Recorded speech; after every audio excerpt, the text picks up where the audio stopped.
Edge of Eternity. The near-death survival of Elena Ramirez. The desert is a realm of extremes. It's a place of harsh beauty where life clings stubbornly to waterless soil and endless sky. For Elena Ramirez, it was both a laboratory and a sanctuary. Growing up in Tucson, Arizona, she had wandered its washes and canyons with her older brother Miguel, learning the rhythms of the wildlife, listening to the whispers of the wind through the saguaro cacti. She had spent her youth fascinated by life that thrived against the odds, drawn to the quiet mysteries hidden beneath the sun-baked landscape. Elena was 29, lean and strong, with eyes that reflected the desert's light, capable of scanning the horizon for miles. She had studied wildlife biology at the University of Arizona, earning accolades for her research on desert tortoises and endangered plant species. Her work demanded patience, endurance, and respect for the harshness of the desert. Yet she had always believed that she knew its limits, until the day the desert revealed its unforgiving heart. It began on a late April morning. The sky was pale gold, and the air carried the sweet scent of blooming creosote. Elena adjusted the wide brim of her hat, checked her gear, and reviewed her maps one final time. Her mission was ambitious: follow a recently discovered tortoise migration route and document environmental impacts caused by seasonal drought. She had her GPS, a compass, a small cache of food and water, and her journal. She hummed a quiet tune as she stepped into the sun-scorched wash, her boots kicking up fine sand with every step. The first hours passed peacefully. Elena observed lizards sunning themselves on rocks, the soft rustle of desert hares in the brush. She took notes, sketched the movements of tortoises, and marveled at how life endured in such scarcity. She felt alive in a way that city life never allowed, connected to the pulse of the earth, to rhythms older than human memory. By noon, the heat had intensified. Sweat soaked her back and her hat felt heavier on her head. She drank from her limited water supply, aware that rationing would be critical over the next days. Yet curiosity drew her forward. The tortoises she was tracking had moved to a narrow wash, bordered by steep, sandy cliffs.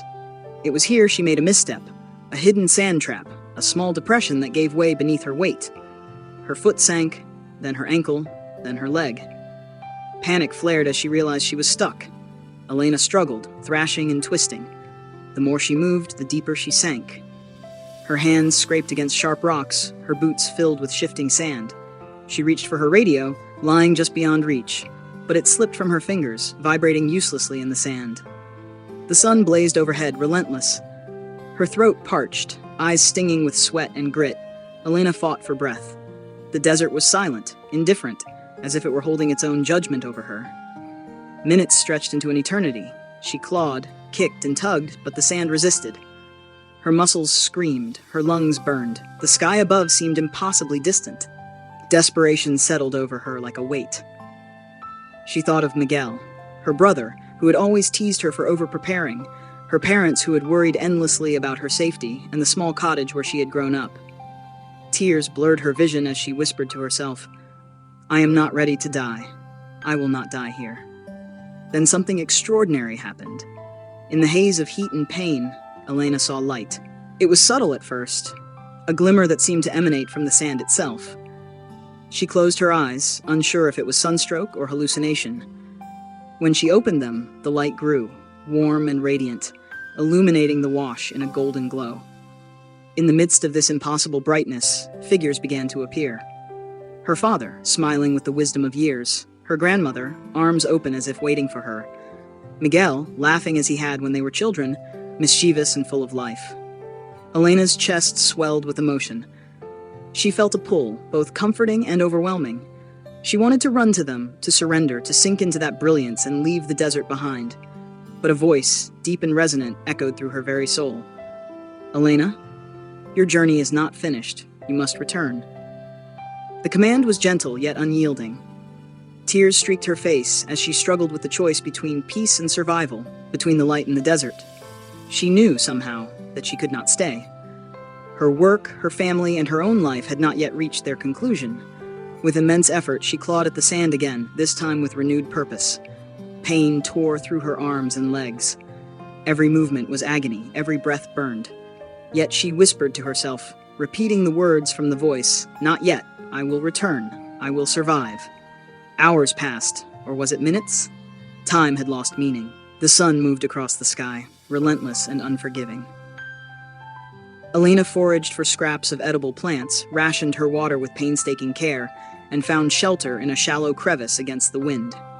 She endured dehydration, hallucinations, and the isolation that threatened to erode her sanity. Sometimes she imagined the desert alive, whispering secrets, moving in subtle patterns to test her will. Her hallucinations became vivid companions. She spoke to the tortoises she had tracked, imagining them guiding her.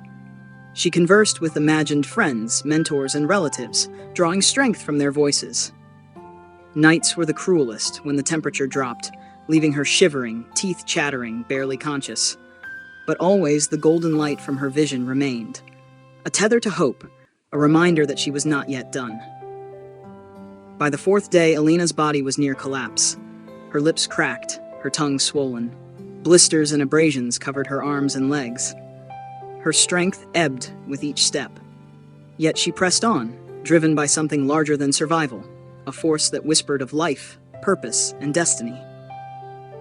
She measured her steps carefully, marking the terrain in her mind, following the faint guidance of the stars at night. She encountered dangers she could never have anticipated. Rattlesnakes coiled in the brush, scorpions that struck with deadly precision, and sudden flash floods in narrow washes. Each encounter tested her reflexes and instincts. She endured hunger pangs that hollowed her stomach, thirst that made her mind spin, and the ever-present threat of collapsing into unconsciousness. During the fifth night, Elena experienced another profound vision. She floated above the desert, weightless, observing herself struggling below. From the light, the same voice spoke, "You have the strength.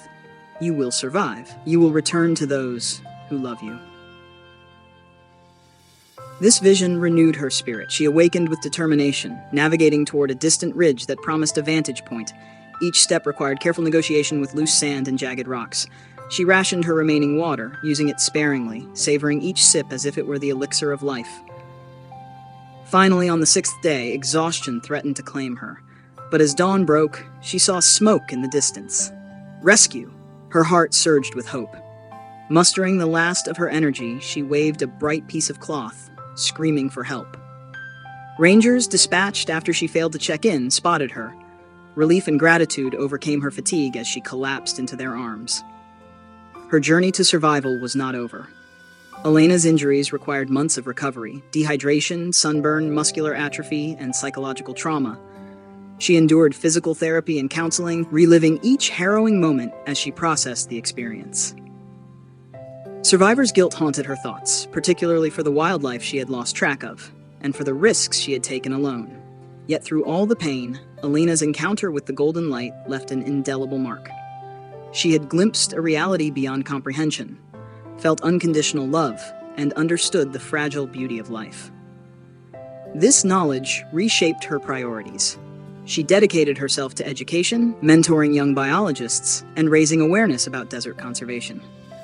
She told her story publicly, blending scientific observation with spiritual insight, inspiring countless others to respect both life and the unseen forces that sometimes guide it. Years later, Elena returned to the wash that had nearly claimed her.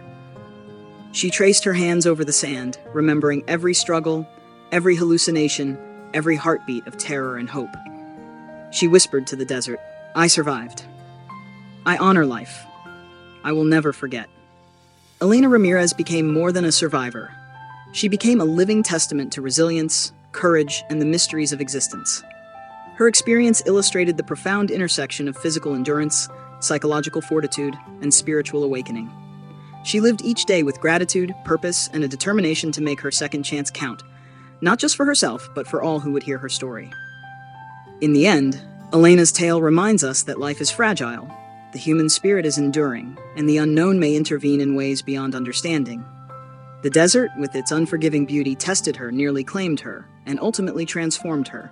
She emerged wiser, stronger, and irrevocably changed, carrying the memory of her near-death experience as a beacon of hope, inspiration, and reverence for life itself.